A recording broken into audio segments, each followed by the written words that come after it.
Hello everyone, welcome to our channel Aadharshila classes. आप लोग का बहुत बहुत स्वागत है। आप लोग पिछले वीडियो में जो है अवतल दर्पण में बने प्रतिबिंब की स्थिति देख चुके हैं, प्रकृति देख चुके हैं, उसका आकार भी देख चुके हैं। इस वीडियो में जो है हम लोग उत्तल दर्पण में बने प्रतिबिंब की स्थिति, प्रकृति और उसके आकार को देखेंगे। चलिए वीडियो शुरू करते हैं। तो आपको समझ में आया होगा, तो इसमें कोई दिक्कत नहीं होगा आपको। यहाँ पर देखिए, यहाँ पर दो तरह का प्रतिबिंब बन सकता है। अच्छा, एक बात बताइए, उत्तल दर्पण कैसे बनता है जी? उत्तल दर्पण कैसे बनता है? ऐसे ना बनता है। उत्तल दर्पण कैसे बनता है? ऐसे ही ना बनता है जी, ऐसे ही बनता है। आपको भी पता है, ई हो गया पी, एफ, ये हो गया सी। अब देखिए, वस्तु हमको इधर रखना है। वस्तु कहाँ रखना है? इधर रखना है। इधर तो रख नहीं सकते हैं क्योंकि इधर परावर्तक सत्ता है नहीं। इधर क्या है? कलई किया हुआ भाग है। इधर वस्तु रखेंगे तब ना एफ पर आएगा, सी पर आएगा, और कहाँ आएगा? दोनों के बीच में आएगा, पी और एफ के बीच में आएगा, तब ना आएगा जी। लेकिन हमको वस्तु इधर रखना है, तो एगो रख सकते हैं हम लोग अनंत पर। एगो कहाँ रख सकते हैं? अनंत पर रख सकते हैं। और एगो रख सकते हैं इसके बीच में, पी और अनंत के बीच में। पी और अनंत के बीच में माने दर्पण और अनंत के बीच में। ठीक है, तो इसमें प्रतिबिंब कितना रख सकते हैं? दो प्रतिबिंब मात्र ही रख सकते हैं। क्यों रख सकते हैं? आपको समझ में आ चुका है बात। क्यों? क्योंकि इधर फोकस और सी नहीं है। यह क्या है? इधर माना गया है जो इधर है दर्पण के दाईं तरफ। तो दर्पण के दाईं तरफ है, तो दाईं तरफ है, तो दाईं तरफ से तो किरण गुजार नहीं सकते हैं। इसलिए जो है क्या होगा, इधर से ना गुजारेंगे तो इधर गुजारेंगे तो एक अनंत भी बनेगा, इन दोनों के बीच में बनेगा। ठीक है, बात समझ में आ गई। दो बनाएंगे हम लोग प्रतिबिंब इसमें। कितना बनाएंगे? दो बनाएंगे। तो दो प्रतिबिंब कौन कौन सा? पहला बनाते हैं, पहला बनाते हैं अनंत पर। चलिए, अनंत पर बनाया हमने। कैसे बनाएंगे देख लो, कैसे बनाएंगे देखो। क्या करेंगे? उत्तल दर्पण बनाएंगे। उत्तल दर्पण बनाएंगे। मान लीजिए एक वस्तु जो है अनंत पर रखी हुई है और यहाँ से किरण आ रही है ए। कौन सी किरण आ रही है? ए आ रही है। ये जब समानांतर आएगी तो कहाँ से गुजरेगी? फोकस से गुजरेगी। ये बात आपको भी पता है। समानांतर आएगी तो कहाँ से गुजरेगी? फोकस से गुजरेगी। लगेगी क्या कि यहाँ पर से गुजरेगी नहीं ना जी, लगेगी कि आ रही है फोकस से। कहाँ से आ रही है? ऐसा प्रतीत होगा कि फोकस से आ रही है, और किरण जो है इधर ही परावर्तित होगी। नहीं, किरण जो है इधर ही परावर्तित होगी।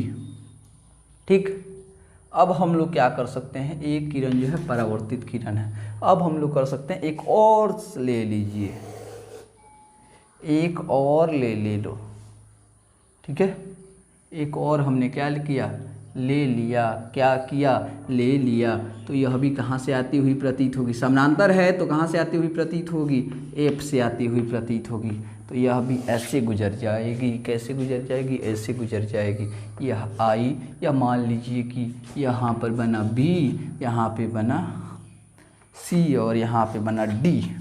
ठीक, अब यह आई है और यह गुजर गई है, यह गई है, यह गुजर गई है। अब देखिए, थोड़ा सा ध्यान दीजिए। क्या आपको इधर कहीं प्रतिबिंब मिल? ये दोनों तो यही दोनों ना परावर्तित करना, डी और पी। बी और डी इधर कहीं मिलते हुए दिख रहा है? नहीं। तो क्या देखिए ना, कहाँ मिल रहा है जी? एफ पर मिल रहा है। कहाँ मिल रहा है? एफ पर मिल रहा है। कहाँ मिल रहा है? एफ पर मिल रहा है। कहाँ? एफ पर मिल रहा है। कहाँ मिल रहा है? एफ पर मिल रहा है। तो चलिए प्रतिबिंब के बारे में थोड़ा सा देख लीजिए, थोड़ा सा देख लो। हमने कहा था क्या कि देखिए, सबसे पहले तो इसकी स्थिति लिख लेते हैं। स्थिति कहाँ होगी? स्थिति कहाँ होगी? एफ पर होगी। कहाँ पर होगी? एफ पर होगी। स्थिति जो है एफ पर होगी, एफ पर होगी। अगली देखिए, अगला जो है प्रकृति देख लेते हैं। हमने कहा था कि अगर बाईं तरफ बने तो कहना वास्तविक है, और दाईं तरफ बने तो आभासी है। कौन सा प्रतिबिंब बनेगा? आभासी प्रतिबिंब बनेगा। कौन सा? आभासी, याद रखिएगा। अगला देख लेते हैं। अगला जो है, अगला क्या है? प्रतिबिंब बना है आभासी। अब आकार देख लेते हैं इसका। साई देखो, क्या साई दिख रहा है? छोटा, बहुत छोटा, बिंदु के आकार का। कैसा? बहुत छोटा है। क्या है? बहुत छोटा है, बिंदु के आकार का है। बिंदु के आकार का है। ठीक है, आकार हो गया बहुत छोटा। तो ये पिछले वीडियो में बता चुके हैं कि एक पर बनेगा तो बहुत ज़्यादा छोटा बनेगा, लेकिन अवतल दर्पण में अवतल दर्पण में था, ये उत्तल दर्पण में है। आकार जो है दोनों में सेम रहता है, लेकिन प्रकृति जो है आभासी हो जाएगी इसकी, और स्थिति क्या हो जाएगी, एक पर हो जाएगी। चलिए आप इसको नोट कर लीजिए, आपको समझ में आया होगा। क्या होगा कि यहाँ पर एक अनंत से किरण आ रही है, दो किरणें आ रही है, एक सी आ रही है और एक ए आ रही है, ठीक है। तो दोनों किरणें आएगी तो कहाँ से, एफ से आती हुई प्रतीत होगी। आपको मैंने लिखवाया था ना जी, लिखवाया था, ध्यान दीजिए। ये एफ से आती हुई प्रतीत हो रही है और डी से गुजर गई, ये भी एफ से आती हुई प्रतीत हो रही है, गुजर गई। इधर तो मिलेगी नहीं, क्योंकि ये इधर जा रही है, इधर जा रही है। कहाँ मिलेगी, एफ पर मिलेगी। एफ पर मिलेगी माने प्रतिबिंब बनेगा एफ पर, एफ पर प्रतिबिंब बनेगा तब प्रकृति क्या होगी, आभासी होगी। आकार कैसा होगा, बहुत ज़्यादा छोटा होगा। चलिए आप लोग इसको नोट कर लीजिए। चलिए मिटाते हैं इसको, मिटा देते हैं। अगला जो है, अगली स्थिति देख लेते हैं। इसकी मात्र दो ही स्थितियां हैं नहीं, तो अगली स्थिति भी देख लेते हैं। अगली स्थिति मैंने क्या बताया, दर्पण और अनंत के बीच में, और अनंत के बीच में, दर्पण और अनंत के बीच में। चलिए यह क्या हो गया, सॉरी यह तो एक अवतल दर्पण हो गया जी। हम लोग को दिखना है उत्तल दर्पण। क्या देखना है, उत्तल दर्पण। उत्तल दर्पण हो गया यह। यहाँ से दो ही बन सकता है नहीं, आपको भी पता है बात, ठीक है। अब जो है मान लीजिए एक वस्तु यहाँ पे रख दी है, ठीक। यहाँ से किरण गुजारे, कैसे किरण गुजारे बताओ आप ही, कैसे गुजारें। एक समानांतर गुजार देते हैं। आप कहेंगे तो पी से भी गुजार देंगे, कोई दिक्कत नहीं है। पी से भी एक समानांतर गुजार देते हैं, और एक क्या करें, पी से गुजार दें। चलिए पी से गुजार देते हैं। तो समानांतर गुजारेंगे तो यह जो है एफ से आती हुई प्रतीत होगी, एफ से आती हुई प्रतीत होगी, एफ से आती हुई प्रतीत होगी, ठीक है। और पी से गुजारेंगे तो यह आई कोण बनाते हुए निकल जाएगी। आई कोण बनाते, सॉरी आई बराबर आर कोण बनाते हुए क्या हो जाएगी, निकल जाएगी। माने यह जो है कहाँ से, इधर से आती हुई प्रतीत होगी। यह जो है इधर से आती हुई प्रतीत होगी, यह जो है इधर से आती हुई प्रतीत होगी। तो पीछे से आती हुई प्रतीत हो रही है, पीछे से आती हुई प्रतीत हो रही है। देखिए यहाँ पे पीछे से आती हुई प्रतीत हो रही है। यह प्रतिबिंब कहाँ बन रहा है, इधर बन रहा है। कहाँ बन रहा है, इधर बन रहा है। चलिए आपका बन चुका है प्रतिबिंब। अब थोड़ा सा नाम दे देते हैं इसका, क्या नाम दें, ए बी। चलिए ए बी, इसका नाम दे देते हैं डी, इसका नाम क्या देते हैं, डी, और इसका नाम दे देते हैं ई, क्या दे देते हैं, डी ई। चलिए अब देख लेते हैं, थोड़ा सा प्रतिबिंब पे आते हैं, इसके प्रकृति पर आते हैं, स्थिति पर आते हैं, आकार पे आते हैं। चलिए सबसे पहले आते हैं इसकी स्थिति पर। स्थिति कहाँ है जी, स्थिति कहाँ है, स्थिति कहाँ है, दर्पण के सामने। कहाँ है स्थिति, प्रतिबिंब की स्थिति कहाँ है, दर्पण के सामने। दर्पण के सामने देखिए, दर्पण के सामने है तो दर्पण के सामने कहाँ बन रहा है, पी और एफ के बीच में। कहाँ बन रहा है, देखो ध्यान से, कहाँ बन रहा है, पी और एफ के बीच में। आपको फिगर में दिख रहा है कि नहीं दिख रहा है, दिख रहा है, पी और एफ के बीच में,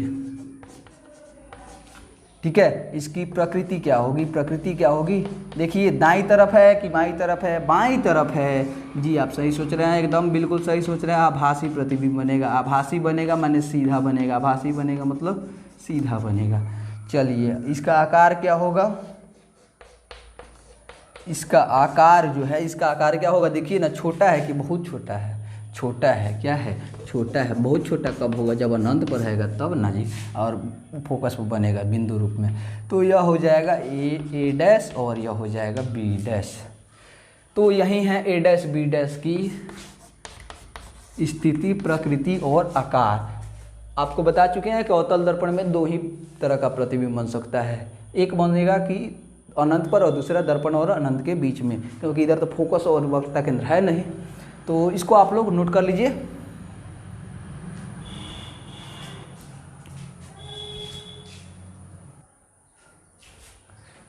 चलिए अब हम लोग समझ लेते हैं अवतल और उत्तल दर्पण में अंतर। हम लोगों ने दोनों में प्रतिबिंबों की स्थिति की बात कर ली है, अब हम लोग समझते हैं इन दोनों में अंतर क्या है। तो अवतल दर्पण में देखिए कह रहा है इसमें उभरे हुए पृष्ठ पर कलई किया रहता है। अवतल दर्पण में कहाँ पर कलई किया रहता है? उभरे हुए पृष्ठ पर कलई किया रहता है, बाहरी पृष्ठ पर ना, उभरे हुए पृष्ठ पर कलई किया रहता है। और उत्तल दर्पण में जो है धंसे हुए सतह पर कलई किया जाता है। अवतल दर्पण बनाना है तो उभरे हुए पृष्ठ पर कलई करेंगे, और उत्तल दर्पण बनाना है तो धंसे हुए सतह पर कलई करेंगे।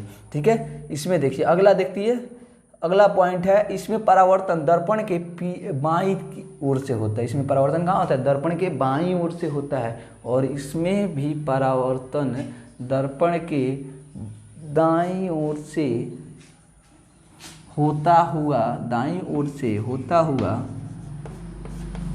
प्रतीत होता है।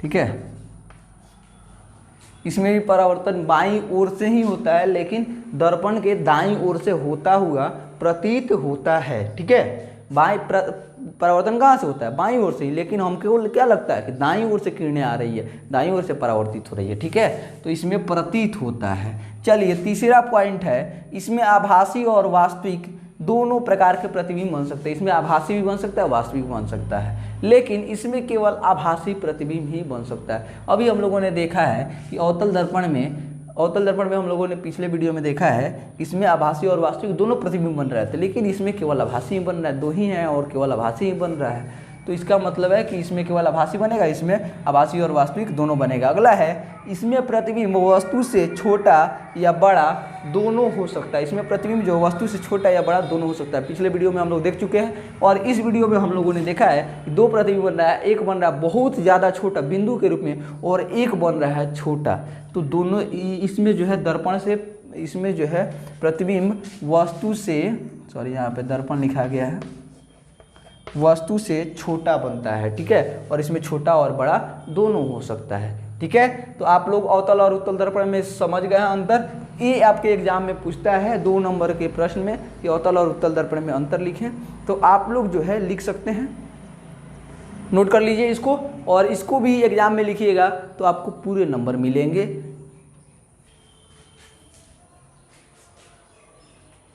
चलिए अब हम लोग बात करेंगे अवतल और उत्तल दर्पण के उपयोगों की।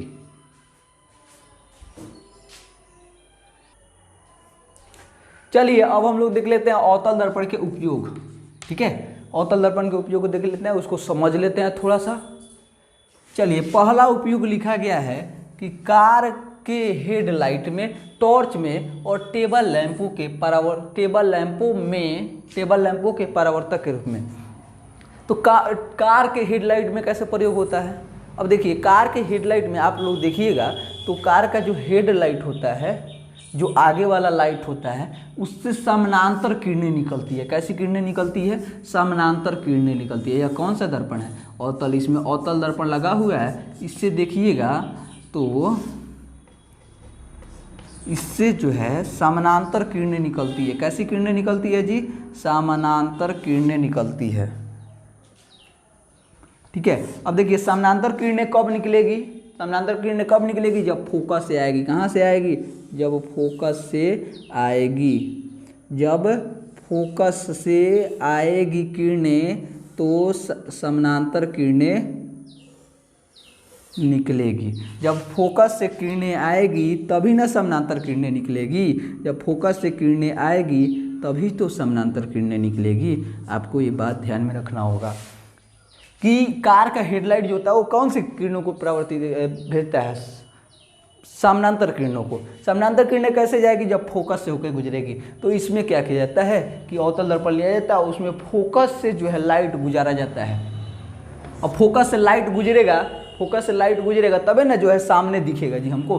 टॉर्च में भी वैसा ही होता है। टॉर्च में भी क्या निकलती है? समानांतर किरणें निकलती है। तो उसमें क्या होता है? फोकस से होकर गुजारा जाता है। लैंपों के परावर्तक के रूप में, लैंप में, टेबल लैंप जो होता है उसमें भी देखिएगा, उसमें भी समानांतर किरणें ही निकलती है। तो समानांतर किरणें कैसे निकलेगी जी? जब फोकस से होकर गुजरेगा। समझ रहे हैं बात आप लोग? इसलिए जो है अवतल दर्पण का उपयोग उसमें किया जाता है ताकि किरण जो है समानांतर निकले और सामने पड़े, ये नहीं कि ऊपर नीचे पड़े। ठीक है, तो इसलिए जो है इसमें समानांतर किरणों का प्रयोग किया जाता है। ये पहला वाला आप लोग समझ चुके हैं। पहला वाला क्या कि इसमें जो है पहला वाला में जो है क्यों उपयोग किया जाता है पहला वाला में, क्यों समानांतर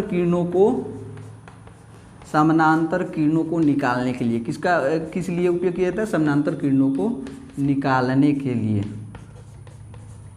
ठीक है, समानांतर किरणों को निकालने के लिए कारण समझ लीजिए, बात बन जाएगी, कारण याद रहेगा, बात बन जाएगी। समानांतर किरणों को निकालने के लिए आपको अभी मैंने बताया ना कि समानांतर किरणें निकलती है, तो कैसे निकलती है, अवतल दर्पण के कारण ही निकलती है। चलिए अगला देखते हैं। हॉस्पिटल तथा क्लिनिकों में नाक, आँख, गला, दांत आदि के परीक्षण में, माने उसके निरीक्षण में देखिए क्या होता है। नाक, आँख, गला, दांत ये सब जो है देखने के लिए छोटा छोटा होता है ना, तो देखने के लिए हमको क्या करना पड़ेगा, इसको जो है बड़ा करना पड़ेगा। क्या करना पड़ेगा, बड़ा करना पड़ेगा। तो अब बड़ा कैसे करेंगे जी, बड़ा कैसे करेंगे, तो इसको एक जगह जो है फोकसित किया जाता है। क्या किया जाता है, फोकसित किया जाता है। एक जगह फोकसित करने के लिए एक जगह किरणें फोकसित होंगी, एक जगह किरणें फोकसित होंगी, किरणों को फोकसित करने के लिए। यह जो अंदर का भाग है, नहीं तो अंदर का भाग है, तो इसको हम लोग देख कब पाएंगे जब उस छोटे भाग पर प्रकाश पड़ेगा तब ना जी। हम लोग उसको देख कैसे पाएंगे कि खराब है कि या ठीक है, जब उस पर प्रकाश पड़ेगा तब, केवल उस बिंदु पर प्रकाश पड़ेगा तब ना देख पाएंगे। तो उसी बिंदु पर उसको देखने के लिए उसी बिंदु पर प्रकाश पड़ना जरूरी है। तो इसमें क्या किया जाता है कि इसमें जो है, अब देखिए इसमें हमने फोकस से गुजारा था, इसमें जो है एक जगह समानांतर, एक जगह जो है फोकसित करने के लिए कहाँ से गुजारेंगे, तो दर्पण के बाबू समानांतर गुजारेंगे, जो कहाँ से होके गुजरेगी, फोकस से होके गुजरेगी।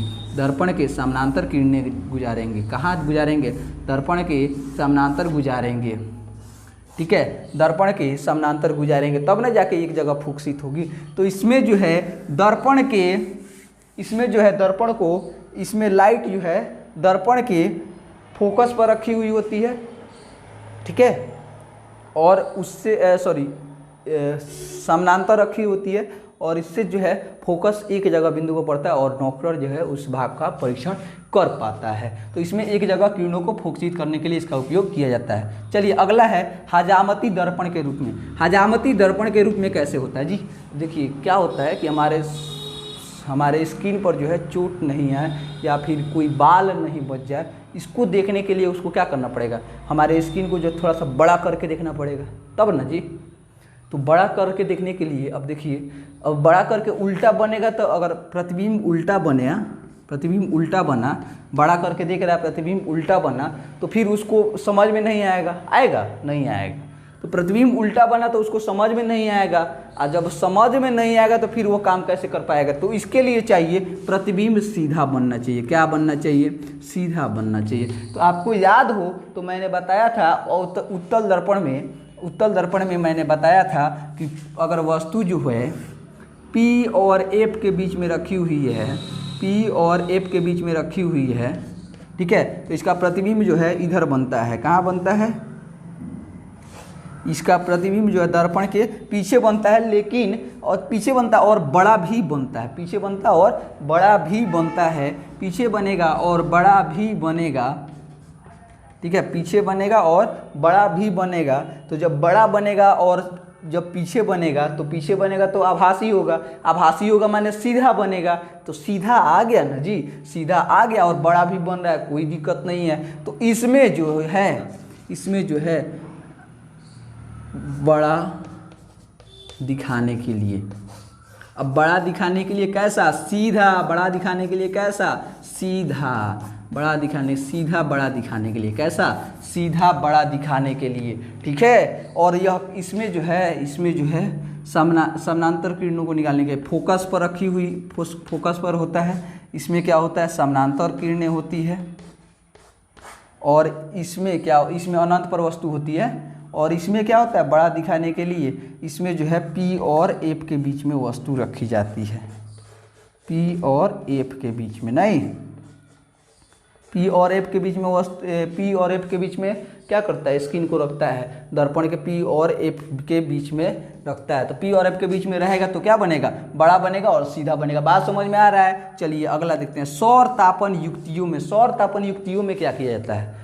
सौर तापन आप लोग जानते हैं सौर ऊर्जा का उत्पादन होता है, नहीं कैसे, तो उसमें भी अवतल दर्पण का उपयोग होता है। किस रूप में, किस रूप में होता है जी, तो उसमें भी क्या होता है कि सारे सौर ऊर्जा को एक जगह एकत्रित करने में होता है, यानी कि एक जगह किरणों को फोकसित करने में उपयोग किया जाता है। यानी कि ऊपर से आती है समानांतर किरणें, क्या सूर्य जो है अनंत पर मानते हैं ना हम उसको, सूर्य को किस पर मानते हैं, अनंत पर मानते हैं। अनंत पर से आएगी, समानांतर किरणें आती है, सूर्य से निकलने वाली किरणें कैसी होती है, समानांतर होती है। याद रखिएगा बात, सूर्य से निकलने वाली किरणें समानांतर होती है, और वो समानांतर किरणें जब आएगी तो दर्पण से परावर्तित होगी और एक जगह फोकसित होगी। तो इस रूप में सौर तापन युक्तियों में उपयोग किया जाता है। चारों को जो है आप लोग समझ चुके हैं। इसमें जो है समानांतर किरणों को दिखाने के लिए किया जाता है, इसमें जो है एक जगह फोकसित करने के लिए किया जाता है, इसमें जो है प्रतिबिंब को सीधा और बड़ा दिखाने के लिए किया जाता है, और इसमें जो है क्या किया जाता है, एक जगह फोकसित करने के लिए किया जाता है। अवतल दर्पण का उपयोग अब आप लोग पूरी तरह से समझ चुके हैं। आपसे इस प्रकार का कोई भी क्वेश्चन पूछा जाए तो आप आसानी से बता सकते हैं, किसी को भी बैठाकर समझा सकते हैं।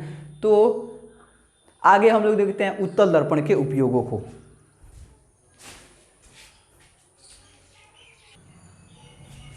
चलिए हम लोग उत्तल दर्पण के उपयोगों को अब समझ लेते हैं। अवतल दर्पण के उपयोगों को हम लोग समझ चुके हैं। उत्तल दर्पण का उपयोग देखिए, उत्तल दर्पण क्या होता है कि यह जो है ना इस अपसारी किरण पुंज निकालता है। कौन सी किरण पुंज, अपसारी। अपसारी आप लोग समझ रहे हैं क्या होता है। अपसारी क्या होता है जी, एक बिंदु से निकलकर बाहर जो है फैल जाना। अपसारी क्या होता है, एक बिंदु से बाहर जो है फैल जाना, इसको कहते हैं अपसारी। अभिसारी किसको कहते थे, एक जगह आके मिल जाना, या फैल जाती है वह अभिसारी मिल जाती है, तो इससे अपसारी किरण पुंज निकलती है। समझने से पहले, उसके उपयोग को समझने के लिए पहले ये बात समझ लीजिए। इससे जो अपसारी किरण पुंज निकलती है क्या होती है, एक बिंदु से निकलकर और बाहर जो है फैल जाना, माने प्रकाश जो है चारों तरफ वितरित हो जाना, पूरी तरह से फैल जाना, एक जगह फोकसित होना नहीं, पूरी तरह से फैल जाना इसका गुण है, ठीक है। और इसी गुण के कारण जो है इसका उपयोग भी किया जाता है। देखिए कौन सा उपयोग किया जाता है। पहला है गाड़ियों में पश्च दर्पण के रूप में। आपको मैंने बताया कि पश्च दर्पण के रूप में कैसे प्रयोग किया जाता है। तो उत्तल दर्पण जो है, उत्तल दर्पण अब देखिए क्या करता है कि बहुत बड़े क्षेत्र का जो है बहुत छोटे क्षेत्र में जो है प्रतिबिंब बना देता है। छोटा बनता है ना प्रतिबिंब, तो बहुत बड़ा माने वस्तु रखा हुआ है तो उसका छोटा प्रतिबिंब बनाएगा ना जी, बनाएगा, बिल्कुल बनाएगा। आपको मैंने बताया है कि बड़ा प्रतिबिंब, बड़ा वस्तु हो तो उत्तल दर्पण जो है छोटा हमेशा प्रतिबिंब बनाता है, तो छोटा प्रतिबिंब बना देगा। अब छोटा प्रतिबिंब यानी कि कहने का मतलब इसका दृष्टि क्षेत्र क्या होता है, विस्तृत होता है। दृष्टि क्षेत्र समझ रहा है ना, जितना ज़्यादा कवर कर लेगा एरिया उतना इसका क्या हो जाएगा, दृष्टि क्षेत्र हो जाएगा। कितना हो जाएगा, दृष्टि क्षेत्र हो जाएगा, माने जितने ज़्यादा बड़े एरिया का प्रतिबिंब दर्पण में बन जाएगा उतना ही ज़्यादा उसका दृष्टि क्षेत्र होगा। बात समझ रहे हैं आप लोग। दृष्टि क्षेत्र क्या होता है, जितना एरिया बनता है प्रतिबिंब उसी को कहते हैं दृष्टि क्षेत्र, ठीक है।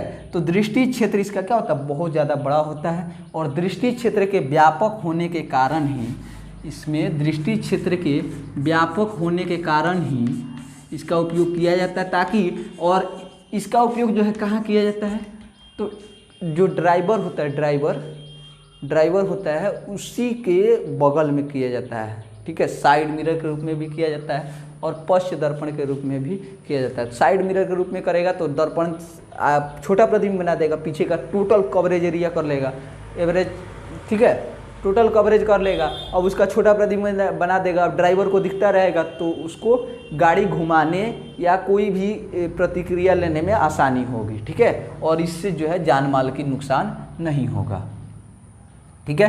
तो इसलिए जो है गाड़ियों में पश्च दर्पण के रूप में किया जाता है। अब देखिए स्ट्रीट लैंप के परावर्तन के रूप में, स्ट्रीट मतलब क्या होता है, गली, स्ट्रीट मतलब गली, माने सड़कों पर जो है, गलियों में, सड़कों पर जो है आप देखिए कि लैंप लगा रहता है, बल्ब लगे रहते हैं, उसमें जो है उसमें भी परावर्तक के रूप में किया जाता है। क्यों, क्योंकि इससे अपसारी किरण पुंज निकलती है, यही गुण है इसका। अब सारी किरण पुंज निकलती है और यह जो है विस्तृत रूप में जाके फैल जाती है। अब देखिए प्रकाश लाइट बल्ब छोटे से लाइट से निकला, प्रकाश लाइट निकला और लाइट निकलने के बाद उस उत्तल दर्पण से जो है परावर्तित हुआ, परावर्तित होने के बाद क्या हो जाएगा, फैल जाएगा, बड़े क्षेत्र में जो है फैल जाएगा। तो बड़ा क्षेत्र में गाड़ी जो है, मैंने मान लीजिए कि गली जो है पूरे क्षेत्र में ना हमको प्रकाश फैलाना है, तो इसलिए जो है इसका उत्तल दर्पण का उपयोग किया जाता है ताकि बड़े क्षेत्र में जो है प्रकाश फैला सके। ठीक है, अगला देखिए, दुकानों में इनका इस्तेमाल सिक्योरिटी दर्पण के रूप में भी किया जाता है। क्यों? ताकि ये जो है बड़ा क्षेत्र को कवरेज करता है। तो आज का वीडियो जो है हम लोग यहीं पे समाप्त करते हैं। आज हम लोगों ने देखा अवतल दर्पण के उपयोग, उत्तल दर्पण के उपयोग, साथ में उत्तल दर्पण में बनने वाले प्रतिबिंब भी देखा। अगले वीडियो में जो है हम आपके लिए लेकर आएंगे कार्तीय चिन्ह परिपाटी क्या होता है, दर्पण सूत्र क्या होता है, इन सभी बातों की चर्चा हम लोग अगले क्लास में करेंगे। आज रहने देंगे बस इतना ही। आपको ये सब समझ में आया होगा। अगर समझ में आया है तो वीडियो को लाइक कीजिए, चैनल पर नए हैं तो सब्सक्राइब भी कीजिए और नोटिफिकेशन बटन को ज़रूर दबा दीजिएगा। ठीक है, आज रहने देंगे बस इतना ही। धन्यवाद।